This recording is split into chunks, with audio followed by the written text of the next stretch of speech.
Hola amigues.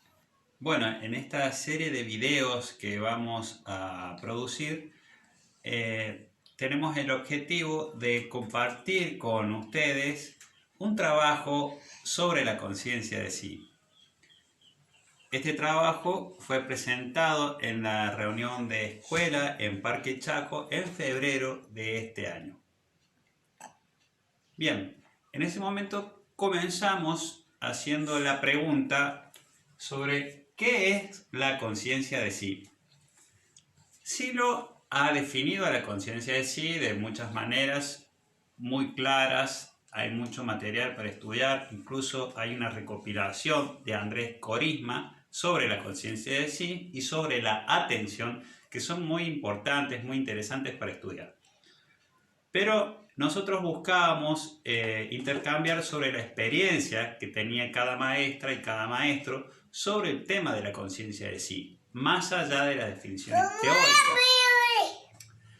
Entonces, podemos ir rescatando algunos registros que nos daban más o menos a entender de qué se trata esto de la conciencia de sí. Anotamos algunos acá en el pizarrón, pero podemos rescatar varios. El primero es calma. Cuando uno está en conciencia de sí, registra cierta calma. Hay como un desapego de la situación preocupante o que nos altera.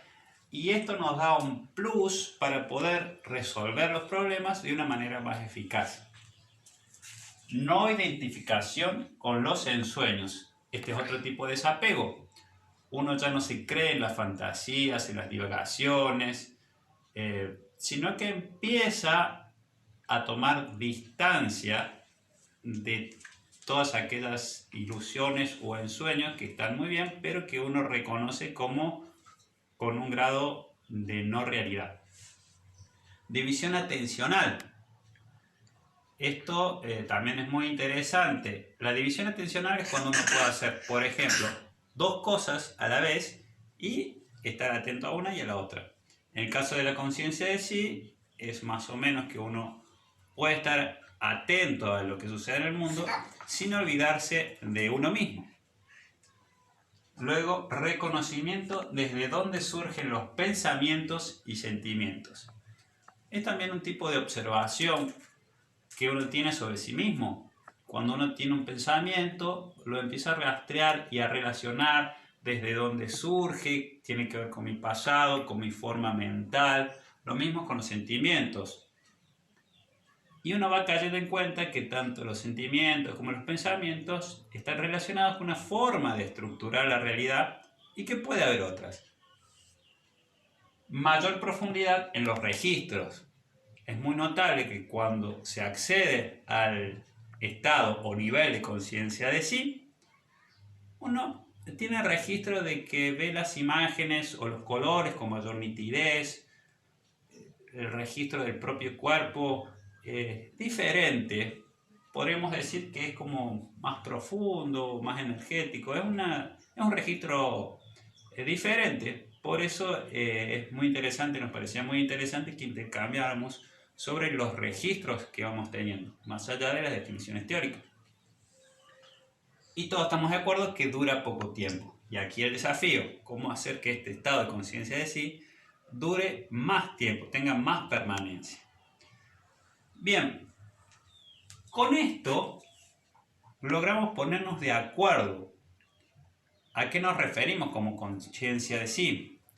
Un objeto que nos da un registro, una serie de registros que compartíamos y una dirección que iba hacia el mismo lugar. Es decir, vamos buscando cómo consolidar el registro de conciencia de sí. Bien, también les cuento que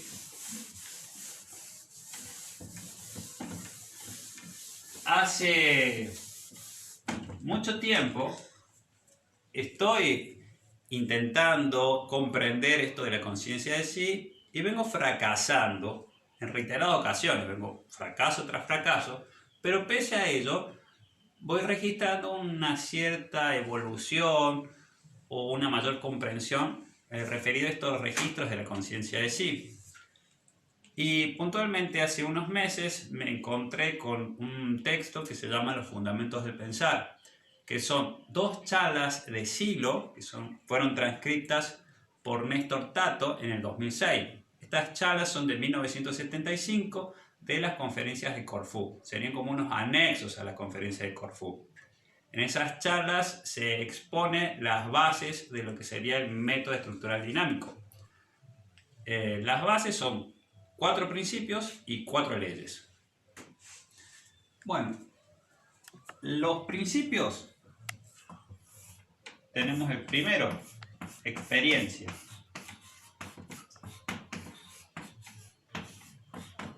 El segundo, graduación.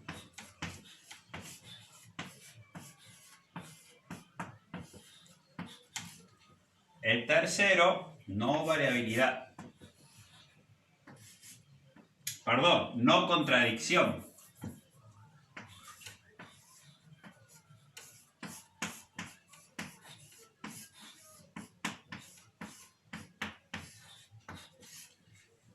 Y el cuarto, variabilidad.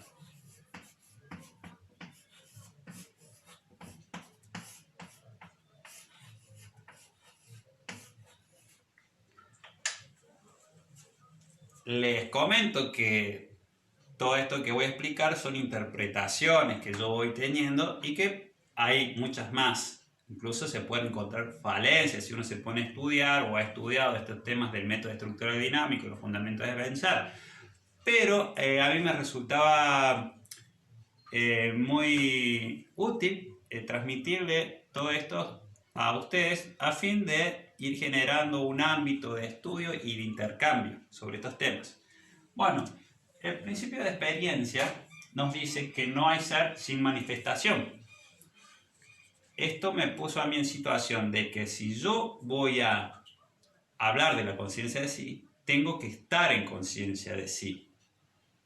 Tengo que tener la experiencia de la conciencia de sí. Y también me di cuenta que es muy diferente estudiar cómo acceder a la conciencia de sí. Esto es muy diferente a estudiar a la conciencia de sí desde el estado de conciencia de sí y cómo es la forma de trabajar que tiene la conciencia en ese nivel. Para lograr ese estudio tengo que permanecer más tiempo en el estado de conciencia de sí a fin de poder estudiarla, a ver cómo opera. El principio de graduación. Esto quiere decir que todo tiene grados de posibilidad de certeza. Como que no todo es completamente falso o completamente verdadero. Depende del punto de vista, desde donde se lo mire. Esto me habilitó a tener mayor flexibilidad en el pensamiento.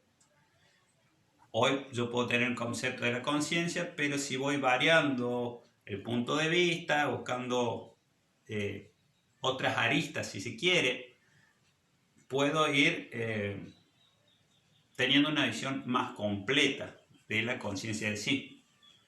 No contradicción. Esto se refiere a que si yo tengo un objeto, tengo que establecer un ámbito específico, un interés y una dirección. Si yo varío alguno de estos elementos, bueno, el objeto va a variar en su significado.